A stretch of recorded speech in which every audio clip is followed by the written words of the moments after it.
Good afternoon, everyone. I'm Christy Koenig, the EMS Medical Director for the County of San Diego. Thank you so much for joining us for the next lecture in our series of evidence-based medicine presentations. Opioid use disorder and deaths from opioid overdoses continue to be a major public health challenge. To address how we can do more in the pre-hospital setting to reduce suffering and death related to opioids, we've invited back our favorite expert on this topic, Dr. Jean Hern. Dr. Hern last spoke to us in May of 2023, and as we will learn, there have been numerous exciting updates to the Bridge program since that time. Dr. Hern plays key roles at the state level in leading programs on the treatment of opioid use disorder by pre-hospital professionals. Additionally, he heads up an initiative on 911 paramedic-initiated buprenorphine, a program in which we participate via a state EMS authority-approved local optional scope of practice. We welcome Dr. Hern to share the latest evidence and knowledge with us today via his presentation entitled Beyond Narcan, Treating Opioid Use Disorder in the Field. A warm welcome, and over to you, Jean. Excellent. Thank you, Dr. Koenig. It's truly an honor to speak with you folks again. It's something that I'm very passionate about, and I'm excited to share what's been happening for us, both in California and nationally. For those of you who don't know me, my name is Jean. I'm an ER doc. I trained up in Oakland at Highland, where I retained my position. I was at Highland for almost 30 years, 27 years. And actually, Dr. Koenig was one of my attendings back in the day. So we share a long history of emergency medicine. So we're going to talk a little bit about EMS Bridge and what we've done in the state and what the sort of state optics are for treating opioid use disorder. I have in my presentation, though, a lot of information about sort of what other people around the country are also doing and how we're starting to think about opioid use disorder from an EMS perspective and from an addiction medicine perspective. As Dr. Koenig said before, opioids still kill about 100,000 people a year in the United States. So we just have to be aware that that is the perspective that we are dealing with, and that's what's led to, obviously, the state opioid response funding and grants from DHCS, but also sort of like us starting to think about like what are novel approaches, what else can we be doing? So I have a quick shout out, actually. Part of this presentation was developed with Jerry Carroll, my good friend from Camden, New Jersey, and Melody Glenn, who was one of the EMS fellows at UCSF a few years ago, and who is now in EMS and addiction. She's actually triple boarded. She's EMS, addiction medicine, and EM boarded, and she's in Tucson. So I also have to say that this talk is actually sponsored in part by the people who have helped fund us. So obviously, the Public Health Institute gets funding from various state agencies, and they sort of help run the EMS Bridge project as well as the California Bridge project. And those of you who don't know, the Bridge overarching project was started maybe 8 years ago, and that idea is to allow low barrier threshold or low barrier access to buprenorphine in emergency departments. And so that state funding allowed the establishment of substance use navigators in many emergency departments throughout the state. I think that they hit the number of almost 300 last year. So that has been a tremendous recognition and achievement for emergency departments to actually treat patients with opioid use disorder and get them into treatment. And we'll talk a little bit about how that makes a difference. So we're going to just go over a couple things in our learning objectives. We're going to talk about the scope of pre-hospital OUD programs, describe a little bit about harm reduction, what the data is supporting buprenorphine in EMS. Again, this is buprenorphine in 911 systems for opioid use disorder. If you have questions at the end, there are also some programs around the country that are using it in sort of a community paramedicine or a mobile integrated health scenario, which is also very reasonable. It's just different. And then have maybe a starting point for sort of talking about your own systems and your own agencies. But first, I want to talk about what having an overdose means for an individual patient. It turns out that if you survive an opioid overdose, you have basically a 10% chance of dying in the next year. Let me just say that again. If you survive an overdose, 1 in 10 will be dead in a year. Okay, so if you sort of look at that through the lens of other things that we have developed entire systems around, like say cardiac care, STEMI centers, etc. If you survive a STEMI, you have an almost similar chance of dying in that year. So of course you look at the people who die from STEMIs and their ages in general. I mean, it's safe to say average age of people who die from STEMIs, let's say they're over 55. The average age of people who die from overdoses, between 25 and 45. So if you look at sort of life years lost, death from opioids and overdoses far outweigh in terms of just pure life years. So it's just something that I think about, that once people start to understand like the scope of mortality for people who are suffering from an opioid use disorder and survive an overdose, it's remarkably similar to these huge systems that we've created in terms of mortality and interventions for other systems, so trauma systems, STEMI systems, etc. And so I just want us to think about that in terms of our framework. EMS in large measure, if you think about like our trauma systems and EMS in general, like in many ways, our EMS system in the early days was established to help deal with accidental deaths, right? So car accidents, etc. And the greatest cause of accidental death these days is overdose still. So I'm just sort of framing that. Let's talk about like what EMS has done so far. So this is the spectrum. This is the spectrum slide. Now I created this probably 5 years ago in terms of like talking about what people are doing for EMS responses to opioid use disorder. And I like to think about it in terms of like before a 911 call and after a 911 call.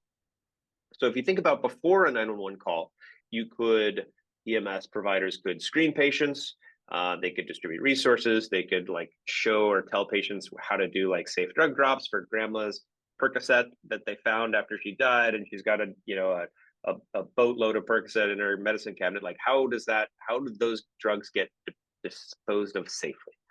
Education, referral, Narcan kit distribution. So there's a huge program with the state of California that actually gives out free Narcan.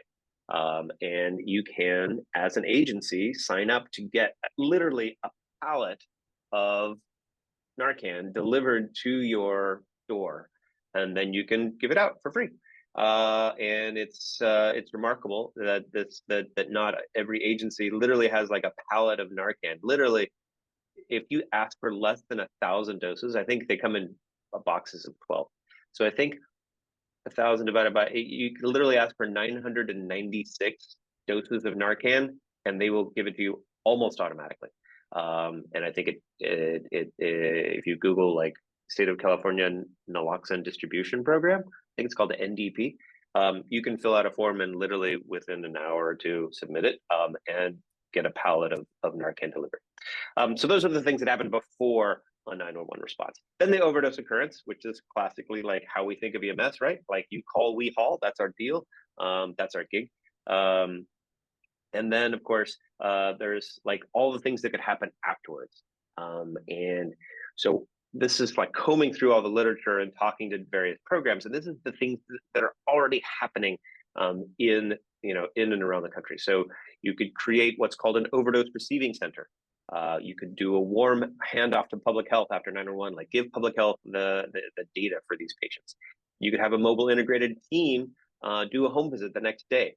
The first ones were out of, so the biggest part of the country that had the first wave of the opioid crisis was in Appalachia. And so like West Virginia and parts of Ohio started, and they had they were actually creating these teams of next day visits with an EMT, social worker, peer counselor, and I think someone from law enforcement actually. And so they would show up at the address where the 911 OD happened and say, "Hey, you had an overdose yesterday. We've got a spot for you in a clinic, or we can get you into treatment, or we can get you into a shelter." And it was formed from the community realizing that like a lot of people were dying, a lot of their teenagers were dying, and so suddenly it was no longer an us versus them issue. It was a community issue. So mobile integrated teams. So Coleraine Township in Ohio was one of the first, and they were written up in some of the first exposés on this. And then a mobile team to give ED bupe home visits for follow-up bupe doses. So in Florida, for those of you who know that Peter Antevi, the pediatric EM doc, some of his medics out of South Florida actually would show up at patients' homes and give follow-up doses of bupe until they could get into clinic. Pretty cool. And then finally, paramedic-initiated buprenorphine. So let's talk about what it means if you're in treatment. So what's really interesting is that when you look at mortality difference for treatment, for all the things that we do on the regular, aspirin, hypertension meds, even even dramatic things, the mortality differences tend to be, the number needed to treat tends to be still pretty high. If you are someone who is in a medicated assisted treatment program, your mortality difference is cut by basically 2/3. There's almost no treatment in medicine that gives you a 2/3 reduction in mortality. I really can't think of anything that's that dramatic, and yet it's not like available like everywhere on every street corner. And it sort of baffles me why. Well, I know there's a lot of reasons. There's a lot of stigma attached to it, etc. And there's a lot of coexisting conditions that happen with opioid use disorder. But just think for a second about like what it means to have a 2/3 reduction in mortality. If you are enrolled in a treatment program, you have a 2/3 reduction in your mortality after a non-fatal overdose. All right, so let's talk a little bit about bupe. Now, for those of you who have given bupe before or know a lot about it, I apologize. But for those of you who don't know a lot about bupe, it's a fascinating drug. The whole idea is when we talk about full agonists, methadone, fentanyl, heroin, Percocet, Vicodin, all of the narcotics, although those clearly have some Tylenol components to it as well. All of the pure narcotics have 100% agonist effect at the receptor. Then, of course, there's naloxone or Narcan, which basically blocks everything. Buprenorphine is this really interesting drug that was developed probably 20 years ago, but really only started being used about 15 years ago, and 10 years ago more in the mainstream for patients with opioid use disorder. But what's really interesting is that it has this cool combination of it's very high affinity, so it displaces other opioids, but it only turns on the receptor halfway. So it's a partial agonist. So there's a ceiling effect on respiratory and CNS depression, which is basically like you turn the light switch on, but you only turn it on halfway, which means that if a patient is in full withdrawal from getting a bunch of Narcan, that's the most common case that people think about, and it's easy to understand. If you're in a full withdrawal from getting a bunch of Narcan after an overdose, you get buprenorphine. The buprenorphine actually settles on those receptors just enough to get you out of withdrawal. So it stops your vomiting, it stops your diarrhea, it stops you being a very angry and agitated patient, and yet it doesn't stop your breathing. So it's weird to think of it as like a miracle drug, but a lot of the addiction folks are like, this is clearly a miracle drug. I'm not addiction boarded. I'm EMS boarded and EM boarded, obviously. But it's a really interesting twist. Like this drug allows some really, really interesting things in terms of us treating patients with an opioid use disorder. So let's talk a little bit about the myths that we sometimes encounter from EMS providers about treating an opioid use disorder. So first myth, that this is better, we shouldn't, as EMS providers, we shouldn't be treating, long-term issues for overdose or opioid use disorders. But honestly, EMS was really founded to deal with the greatest cause of death, which was MVCs at the time, and now it's ODs. We're also open 24/7. Sometimes it's hard to get into clinic. It can take weeks to get into treatment. And so that's a really important thing to think about. Like, we are the most accessible treatment for a lot of these patients. One other myth is that people often misuse buprenorphine. It's actually not true. Buprenorphine is available on the street, but it's actually used the way it was intended to be used, which is if someone is trying to get clean or doesn't want to feel the withdrawal symptoms, they can get buprenorphine off the street, and it's used exactly the same way. It keeps them out of withdrawals, but doesn't get them high. So my addiction friends talk about talking to patients in their clinic who are like, yeah, they get buprenorphine off the street if they, if there's a family event, like a wedding or something where they need to be sort of more stable for a little while, and then they can try to, stay in treatment. So it is actually a myth that it's misused.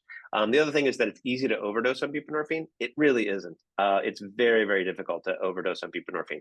Its ceiling effect maxes out at this 50% range. So you can give lots, and patients don't stop breathing. That's actually a really cool part. And it's one of the reasons why it makes it really safe in EMS. All right, I'm going to just diverge for a quick second to talk about harm reduction. Because when people hear about harm reduction, sometimes people are like worried, like, what does that mean? Does that mean we're going to like give out needles to all these patients? But if you think about it, harm reduction as a practice basically means that we're reducing the harms associated with the behavior without eliminating the behavior. So some great examples of harm reduction that we all use every single day are seatbelts, or sunscreen, or birth control, or condoms. So the idea of eliminating some of the risk in a behavior that someone is already doing. So that's the notion of harm reduction in general.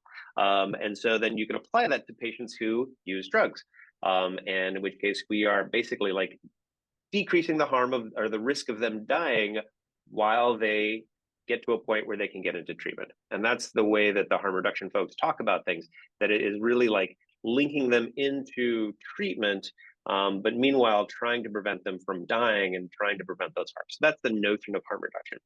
And it's pretty clear that a lot of patients who have an opioid use disorder or a substance use disorder don't think they need treatment. Like less than 5% of patients who likely meet criteria for treatment feel that they need treatment. And so oftentimes it's a matter of like giving them buprenorphine, giving them like resources, et cetera. And then eventually they'll be in a spot where they might seek treatment, or, and like we know from so many other substance use disorders like alcoholism, et cetera, that it might be a cycle for someone to actually, until someone is fully in a long-term recovery situation. So I just wanted to talk a little bit about that harm reduction is really sort of it's a false binary. It's not harm reduction or treatment. It can be both. You can give them harm reduction resources, but also treat them for their opioid use disorder. So let's get back to bupe. So let's talk about the EMS buprenorphine literature. So we've been lucky enough to publish in a number of different ways and in different journals. So our colleagues back in Camden have a great article in Annals that talks about the impact of administering buprenorphine and their great follow-up rates. We've also published our experience in Contra Costa, and both in like case series and in larger series. And we've now partnered with another great system out of Hennepin County in Minnesota. They also do 911 buprenorphine, and we're about to submit a case series of about 650 patients, I believe, who've all received buprenorphine with a very low complication rate and a relatively high retention in treatment number. So just know that there's a lot of literature that's starting to come out and talk about like how to get buprenorphine into the field more and how to overcome some of the barriers. We'll talk a little bit more about the Contra Costa data in particular. We'll also talk about the first place in the country that started it, and that was Camden. I don't know if you guys know much about Camden, but Camden's a pretty gritty little town. It's right across the border from Philly, and they literally, like, in 1 year, they used 13% of all of the Narcan in the state of New Jersey was used in Camden. Camden is literally like 15 blocks by 15 blocks. But it's a pretty rough and tumble, right over the border kind of place. And they realized that they had a huge amount of burnout, a huge amount of overdoses, a huge amount of deaths. And so they were the first in the country to actually start using buprenorphine. And they basically had they approached the state of New Jersey and they said they added Suboxone to the ALS optional formularies, basically saying, like, if somebody is post-overdose, and they can only give it post-overdose at this point, if somebody's post-overdose, to not give them buprenorphine is actually cruel, because you have something in your formulary that can treat the symptoms, make them feel better, and to not give it would actually be wrong. And so the State Department of Health basically allowed them to use Suboxone. And since then, they've actually probably given out almost 350 doses at this point, which is remarkable. But what's more interesting is the effect that it's had on their providers. And these are actual quotes from the Cooper EMS system. And these are like hardcore medics that have been medics for 20 years. And we can all picture that sort of crusty, grizzled veteran who's like, wait a minute, quote, I'm no longer frustrated because I know we're trying to do something. Or I wake up looking forward to going to work, something I never thought I would feel again. So if you have an issue with burnout with your medics, maybe this is something that could be something that could be an intervention that you might want to think about. And it's interesting because what we do is, so in Camden, the medics actually will go to their addiction clinic and see these patients sometimes, and see them in the recovery phase. And we allow that actually up at Highland as well, where medics can come into the Bridge Clinic at Highland and see the patients who they may have run on, but so often you'll have medics who go to the same house every few weeks, and they'll see BVMs lying on the floor, and they're like, oh right, this house, I remember this house. But to actually have something that addresses burnout and resilience, it's pretty remarkable. So I think that's actually pretty great. So let's talk a little bit more about our local implementations in California. So Bridge, or the EMS Bridge project, now has over the years received funding from DHCS. It started out as a CDPH grant just for Contra Costa. And since then, we have now been given funding to start in a lot of different areas. Sometimes these counties have started on their own and don't use funding from Bridge. And sometimes they'll use the funding to help with training. And sometimes they're just in the process of getting going. But at this point, we think we have probably almost 10 million Californians covered by EMS buprenorphine. And you can see the list on the right. And then the ones on the south are either exploring. Sacramento and Stanislaus and Ventura are all actually active now. San Mateo is exploring it, and LA is also exploring it. So it's pretty exciting that this has happened. There's really, a handful of other programs around the country. Camden's doing it well. Like I say, Hennepin's doing it well. And then there's some other places that are doing it in the 911 in the community paramedicine kind of sphere. So Austin Travis County is doing that. San Antonio Fire also has a post overdose intervention type of thing. Seattle is, interestingly enough, is allowing EMTs with a caseworker to administer it in their program. So it's actually pretty remarkable that even as an EMT, you could actually be involved in administering buprenorphine. So that's actually pretty cool. All right, let's talk about Contra Costa and what we did, what we found, and the setting. So for those who don't know, Contra Costa, it's across the bay from San Francisco. It is a mix of suburban and some urban spots, but mostly suburban, and then some actually more agricultural spots. We started out deciding that we wanted to optimize services and link intervention to emergency departments. We had an initial grant from CADPH. We decided, remember this slide from before, to do 4 things: first responder Narcan, opioid overdose receiving center, a warm handoff to public health, and then the paramedic initiated buprenorphine. So we decided to like write this opinion piece and get it published in pre-hospital emergency care, basically saying, you know, look, so many people, we have so many resources dedicated to STEMI centers. We have so many resources dedicated to trauma centers, but most of the people who are dying from accidental causes are dying from overdoses. We don't have an overdose center. Like, why shouldn't we? If we could take patients to centers that have navigators, where all the docs, like, you know, back in the day when we wrote this, you still had to be X-waivered. You don't have to do that anymore. But the idea was, is like, look, if there's a threshold or a barrier for emergency docs to give buprenorphine, why don't we actually like pick centers that are really good at it and send those patients there, because it gives them a higher chance of survival. If they get into clinic, we have a 2/3 mortality reduction. So why wouldn't we want to send them to a place that does that? Well, there are a bunch of reasons why hospitals may not want to sort of be named as an overdose receiving center. Not very great for the bottom line. It's not very great for the CEO to say that, but it's probably pretty good for the community to know that that's there as well. So there is a balance. So that was one of the first intervention we did.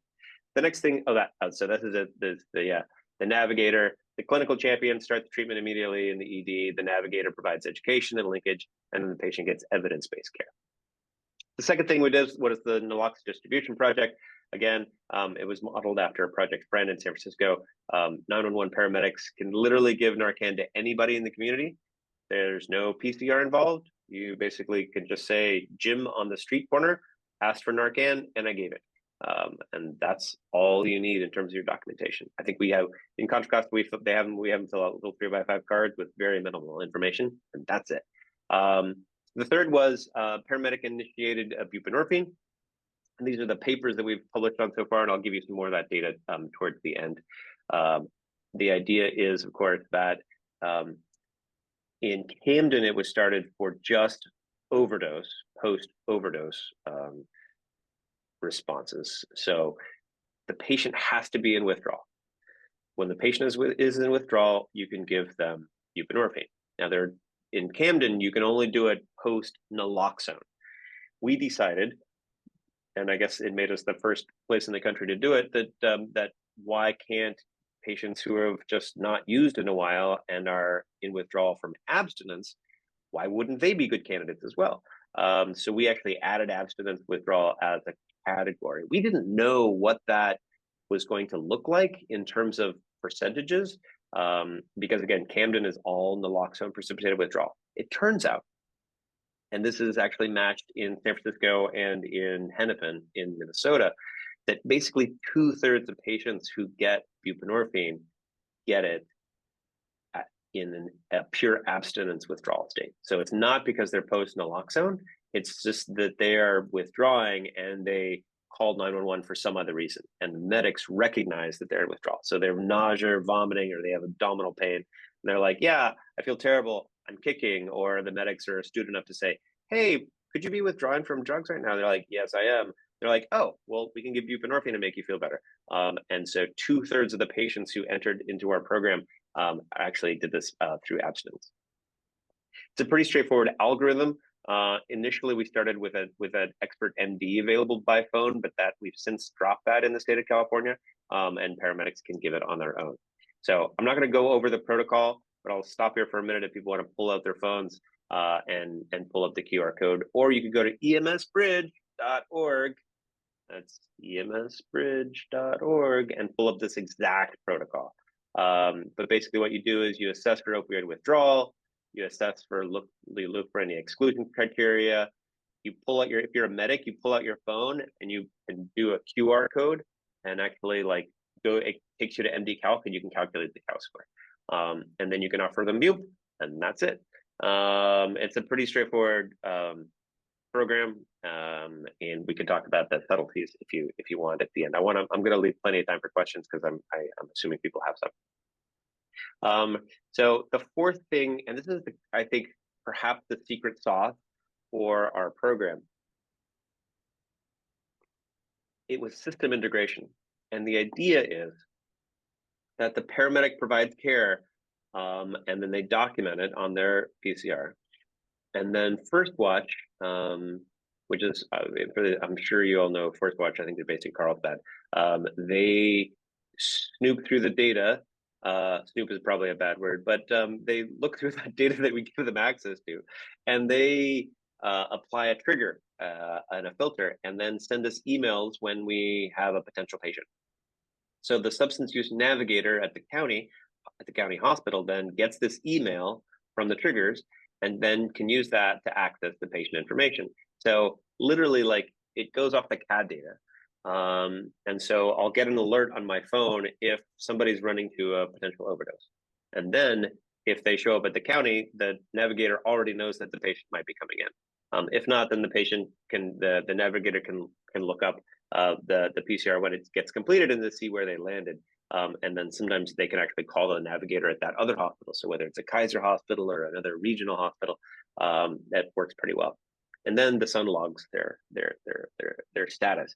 And at the end, I have a screenshot of the meeting we had today. So we have meetings for this Contra Costa multi-agency. We call it the OMRI group, the Multi-Agency Response Initiative. And literally, we go over the BUP cases that happened in the last week, and I'll show you an example of that of one at the end of this lecture. And it's pretty remarkable because the navigator, literally, like every case that we see, we ask our navigator, like, "Hey, Tambra, did you see this patient?" She's like, "Oh, I did. This such and such happened," or "I didn't, but because I landed at Kaiser, but Marilyn saw them over there." And it's a tremendous follow-up for the providers.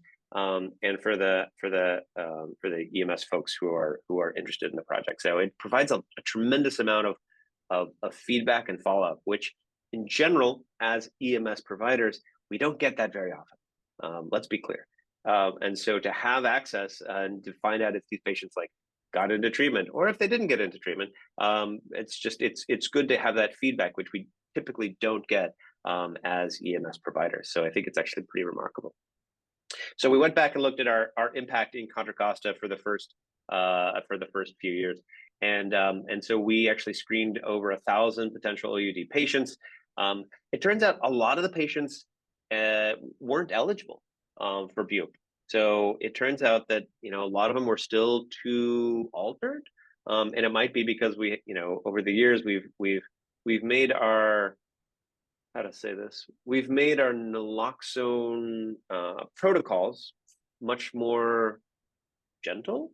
I mean, I remember when I was training, like we gave a lot of Narcan straight up, and we sent a lot of patients into withdrawal, like at the back door, or we received a lot of patients who had just gotten a bunch of Narcan from our partners in the EMS agencies.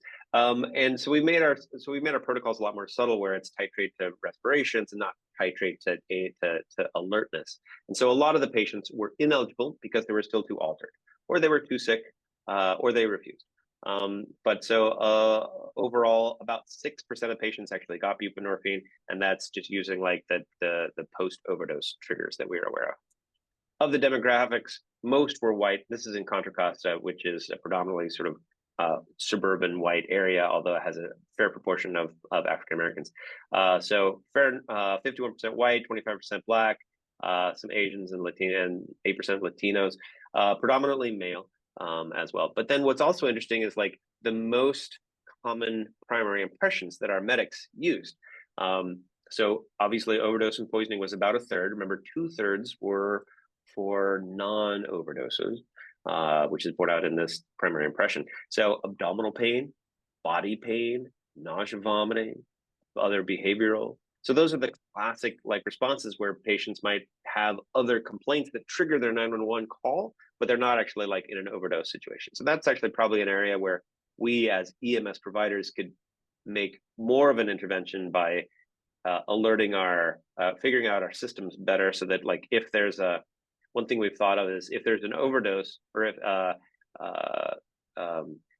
because only a third of our patients are post-overdose, there's probably a lot of overdose patients who are not getting buprenorphine. So finding out, like doing some closed call rules, so that if there is an overdose, that you have to do a cow score or something like that. Here's some of the data in terms of our results so far. The average cows prior to getting buprenorphine was 16. So 16 is pretty moderate withdrawal. So imagine a moderate withdrawal patient and what that looks like to you. So whether they're vomiting or they're sneezing or they're having diarrhea in the back of your rig, or they're just agitated and grumpy and super angry, versus 30 minutes after getting buprenorphine, they're in a low withdrawal state. So they're a lot more comfortable, they're feeling better, they're more interactive with you. And so imagine giving a medicine that is not only potentially life-saving, but actually like makes the patient feel better. I sort of think of, I want to talk about two things in that regards. One is the life-saving nature of buprenorphine. So buprenorphine in its high affinity state has the effect of basically blocking an overdose for the next 36 hours. So think of it as sort of like long-acting Narcan, but just doesn't send the patient into withdrawal. So it's life-saving in and of itself. My addiction folks, my addiction friends say that sometimes it's a matter of just seeing buprenorphine enough times to realize that your brain functions better on it than in the withdrawal seeking. That's one thing. But honestly, when you think about sort of our jobs in EMS, like sometimes our jobs are just to treat symptoms and make patients feel better. So some of my colleagues, so my friends at Hennepin in Minnesota, basically tell their medics, buprenorphine is the Zofran for withdrawal. We give out a ton of Zofran, right? We make patients feel better. They're feeling terrible. We give them Zofran. They feel better. Do we change the course of their appendicitis or their acute gastroenteritis? No, but we make them feel better. And sometimes that's good enough for like what we're supposed to do in our jobs, make patients feel better. So buprenorphine can be thought of as like the Zofran for withdrawal, which I think is a really interesting way to think about it. But it's also life-saving in its own way in that it prevents overdoses. So that's sort of pretty cool. So our average cow's drop was almost 7, which is pretty remarkable. But this data is actually mirrored. The Camden, New Jersey data is very similar in terms of I think there's a 6.6 or something like that. So similar, like you give buprenorphine, the patient's withdrawal gets better. Our total doses tended to be in the 16 range. Our protocol starts at 16. Sometimes the medics only gave 8, which is weird because the protocol starts at 16.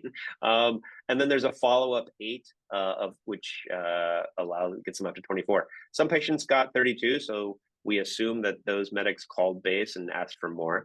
Again, there's really no ceiling effect. And so you can give 32 pretty straightforward, and a lot of the addiction docs think that that's a very reasonable starting dose. Our retention rates, we counted 3 different things in terms of retention: either having a buprenorphine prescription on file, self-reporting that you were taking buprenorphine, or going to actual follow-up appointments. And our rates are in this sort of 20% range overall. So 20 to 25%, and which is also consistent with the Camden folks. So this is the attending follow-up appointments. This is in retention in 30 days, which is, I think, probably a good measure for how for the retention and the effectiveness of treatment, because we want patients to be retained in treatment, and we feel like 30-day measurement is probably good for EMS. I can't say that if you stay in treatment at 6 months, that has anything to do with getting buprenorphine from EMS after a 911 call. That has more to do with the clinic, your insurance status, your interactions with the providers and the staff. That has very little to do with the EMS. But I feel like 30 days involvement probably has a little bit more to do with the EMS system. So, and again, that's sort of in the low 20s, and that's consistent with some of the Camden and the Hennepin data as well. The protocol comparison between the 2 sites, between the Contra Costa California site, is basically all of California has similar exclusion criteria, because we've allowed the bridge protocols to be pretty widely adopted. Initially, we said no methadone in the last 10 days. We're starting to think about whether or not that's actually necessary. There's a national trial we're just starting with the Clinical Trials Network, CTN. And we're changing the methadone restriction to 48 hours. We removed pregnancy as an exclusion, and we lowered the age to 16 based on California statute. Interestingly, Camden lowered their COW score to 5. We actually, oddly enough, we increased our COW score. It was 7, but we increased it to 8 because 8 was what we used for the EDs, for emergency providers, just purely in the emergency department. So we felt like the benefit of having the same number probably outweighed the difference between 7 versus 8. Remember, most patients that get buprenorphine have a COW score of 16. So this difference between 7 and 8 probably wasn't a big one. And then finally, the follow-ups. We have a substance use navigator in Contra Costa. They're all over California, so you have a number in San Diego as well. Versus in Camden, they basically just had a walk-in clinic. And then remember that there are lots of different options, and this is, you know, this is from Melody Glenn. Like the harm reduction folks, like they have addiction safe station fire signs in the lower right corner or lower left corner. They, you know, needle exchange and harm reduction and Narcan versus fentanyl test strips or a mobile integrated health. There are lots of different options that people around the country have decided were important for their communities to have that intervention and to have that possibility. And so finally, I want to do a couple things to talk about. I want to do some closing thoughts, and then we'll all open up for questions. So remember, view by itself is great, but remember, follow-up is the key. View is, like I say, it's an important first step, but it's really important to try to get these patients into clinic or to have some sort of follow-up system in place. Just reversing overdoses in your EMS system is just not enough. And if you're doing that, then you're sort of behind what the cutting edge possibilities are for life-saving interventions in EMS. Also remember that giving Bupe actually reduces burnout, and we've seen this time and time again where these shall I say established, wizened, full of wisdom, I won't say aged, but full of wisdom medics who have been around for a number of years give it, and they're like, right in front of my eyes, the patient changed into a totally different person within the space of like 10 or 15 minutes. And that is remarkable. And that reduces burnout because you can see an intervention working. Remember, harm reduction is all about sort of surviving the overdose and surviving to where a patient can get to the point where they can get into treatment. So this is an example of the meeting we had today, where again, this is done through the EMS agency in Contra Costa, where we go over actual cases. And this is a case just from a few days ago on the 5th of July. Medic 20, unconscious OD patient. Our patient is walking out of the apartment post Narcan. Initial CALs was 16, administered 16 milligrams. Patient transported to Kaiser. According to the patient, used fentanyl, remembers waking up. Patient was unresponsive, administered 4 milligrams of Narcan, walked down the stairs, was nauseated, did not vomit prior to arrival, refused secondary number. After receiving Suboxone, became calmer, skin signs returned to normal, heart rate decreased, no further changes, et cetera, et cetera, et cetera. And this is just an example of literally today's discussion of like, yep, so this is what happened. They had a high count score, they got Suboxone, they felt better. And so I think it's just a great example of interagency collaboration. So on that call was an addiction doc. I was on the call, medic from AMR on their education side, 2 pre-hospital coordinators, the substance use navigators from a couple different hospitals as well. And people have said in the past that this is like their favorite meeting. You know, we all go to a bunch of meetings where we're like, you know, this isn't great, or isn't super fun, or there's just a lot of like dry stuff being discussed. But people literally time and time again say that this meeting is great because it reminds them that we're actually doing something that makes a difference. And it's hard to quantify how that makes you feel when knowing that like you're making a difference for patients who, remember, have a 10% chance of dying in the next year. And I don't think we think about that as enough. So a couple quick taglines that I might want to think about for final like pitches, or if you're not at a stage where you feel like your leadership or your teams are willing to adopt buprenorphine, there are a couple things I want to remember. I want to remind you that a catchy phrase about bup, give bup, stop vomit in the back of your rig, or give bup, stop post Narcan agitation in the back of your rig, or diarrhea, or buprenorphine. It's the Zofran for withdrawal. So those are all sort of good phrases that I think sort of encapsulate why it's important that we at least think about it. San Diego has it on their local optional scope, and I'm happy to answer other questions if people have them. And I'll leave this QR code up for a bit. So far, we've had about 1,000 cases in 911 systems throughout the country. We've had about half of those in California. And I just want to thank San Diego for being willing to participate, and to Dr. Koenig as well for being an advocate for this really pretty remarkable public health crisis that we have some tools to address. So with that, I will open it up for questions if people have any. Thank you so much for that outstanding lecture. It's amazing. Overdose survivors, 10% die within 1 year. It makes me think it's like the TIA of stroke or the unstable angina of MI. We've got to take care of this, or people can die the next time they use. And that the buprenorphine can give you a 2/3 reduction in mortality. I remember when they used to sell clonidine on the streets, right? When we were working at Highland, like that's what they had for similar kind of overdose treatment without getting high, but buprenorphine is so much more effective, obviously, than that. I also wanted to comment that that's the best description of harm reduction I've ever heard.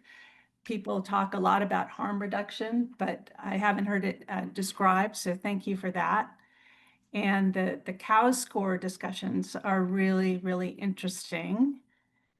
And I love that the Zofran for withdrawal, that makes so much good sense. I will start off with a question. Do you have any comments about buprenorphine versus methadone treatment? Totally. It's really interesting. So the addiction docs, there's definitely a methadone camp. They feel like methadone, for some reason, some patients just sort of prefer methadone and it works better for them. Methadone is still a full agonist.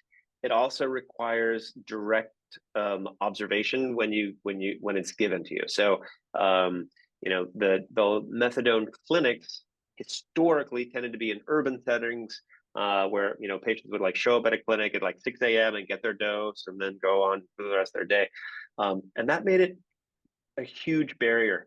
So most addiction docs prefer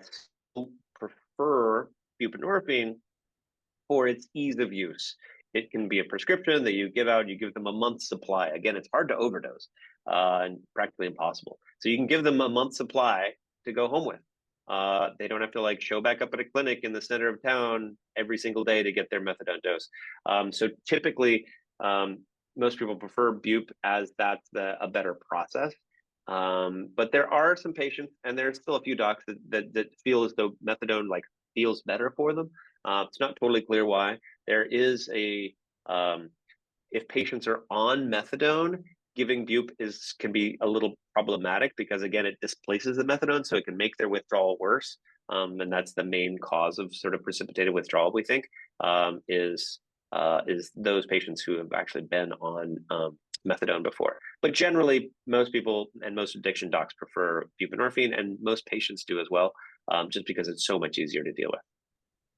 Thank you for that. I'm going to call on Dr. Katan in just a moment. I see one of our colleagues here from Behavioral Health Services. I'm looking and I don't see any other questions in the chat or comments or raised hands. So Dr. Katan, do you have anything you'd like to add to the discussion?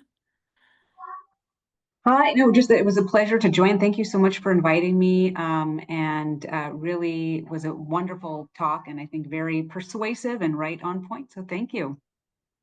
Excellent. Glad to help. No, it's great also to have folks from behavioral health on these calls, and it's we find that like we're about to launch a interesting sort of EMS navigator position in Alameda County, we think, where it's like a combination where behavioral health is involved in the navigation part of not only like the mental health aspects, but also substance use navigation.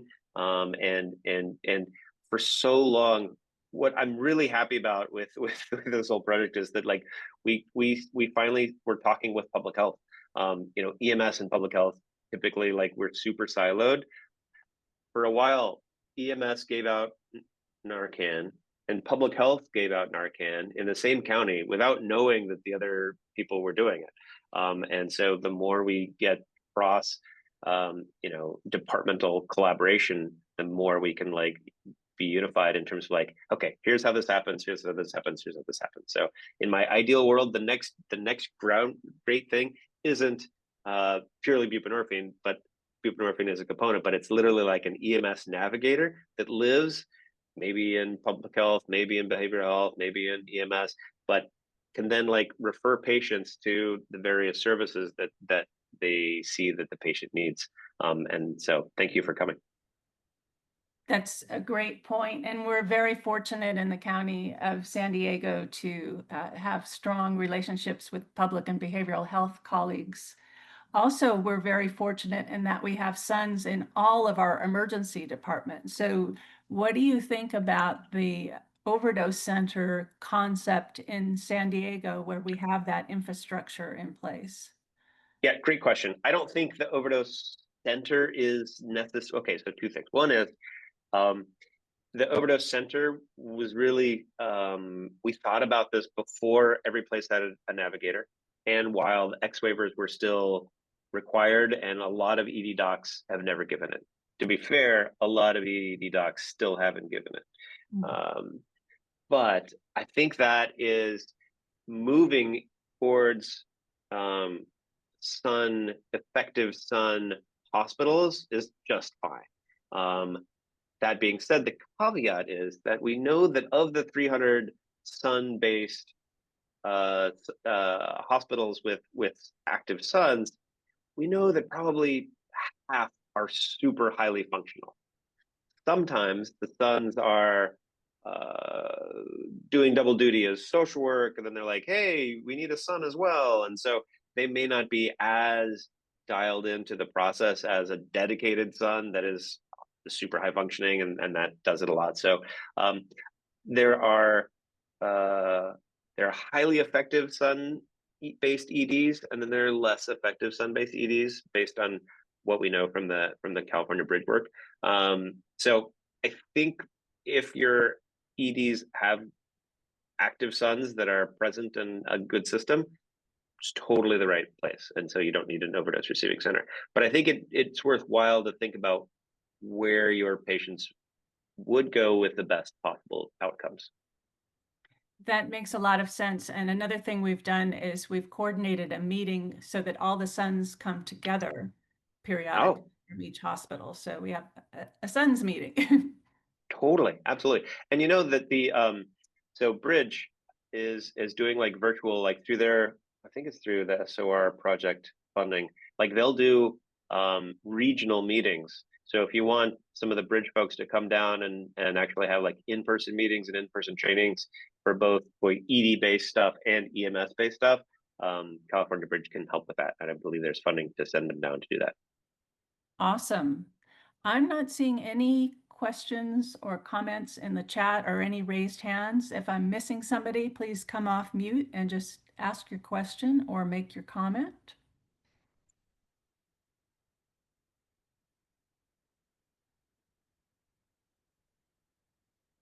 No takers. All right. No takers. Let's go out and reduce suffering and save some lives. Exactly. I answered everyone's question. So go give some Zofran. I mean, Bupe, and take care of patients and save lives. All right. Let's go do some pre-hospital Bupe. Thank you very much, Dr. Hern. We really appreciate you. Thanks, everyone. Appreciate it. Take care. Bye now.